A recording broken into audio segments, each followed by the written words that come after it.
Yesterday, Donald Trump traveled to North Carolina to give one of his infamous rallies. And during the rally, things got a little weird. At one point, he actually told the people in the crowd that if he wasn't getting beaten so badly by Joe Biden, he wouldn't have even bothered to come to their state. Take a look. Here's that little clip.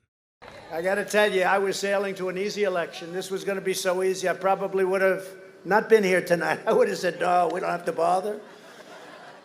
Now, what's really interesting about what he said there is that it wasn't actually an attack on North Carolina. At least it wasn't meant to be an attack on those people. He wasn't trying to say, like, look, I wouldn't be hanging out with you if I wasn't getting my butt kicked. What he was doing was actually a psychological trick. He was trying to convince the people that they somehow had exclusivity. It's actually something used in marketing quite frequently.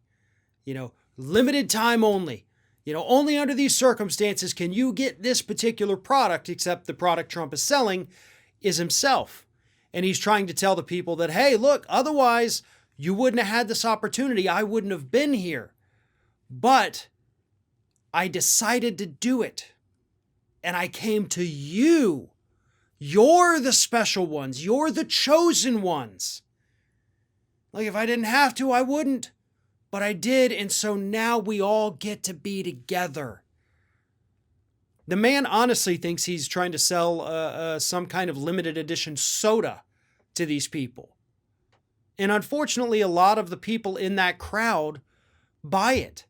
Now, he also made the comment that, we classify our rallies as, quote, peaceful protests so that they can get around mask requirements and get around, large group gathering requirements. Because in the state of North Carolina, they still have the limit, you can't have more than 5 people gathered in a public place.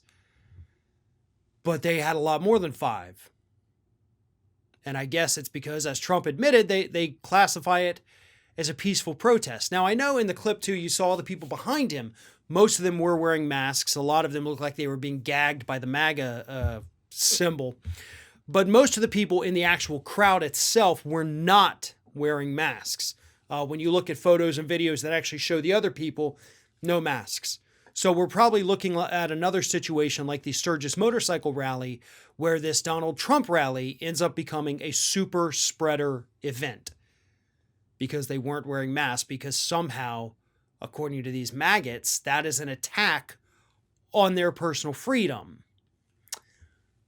We've gone over that till we're blue in the face here, but that's what we're looking at here. But I think the big takeaway is the fact that Donald Trump knows that he's up against a wall. He knows that he's out of money. So the only thing they can do that's quick and cheap and easy is go to these cities, hold these rallies, hope that most of the people who attend don't end up dying of COVID-19 before the election.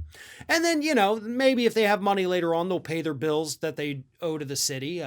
Most of the times they don't. They still got bills from 2018 that they haven't paid. The state of Texas is still reeling from a lot of those that they just simply don't pay because they don't feel like it. So, this is a cheap option for Donald Trump. He doesn't have money to run TV ads. He's pulled them all out of the state of Arizona. And so, you can go to North Carolina, just tell him, hey, we're going to pay you for that. Don't worry about it, and then never do it. But he's in trouble, and he knows it. And that desperation came off very clearly during his little sales pitch on Tuesday afternoon.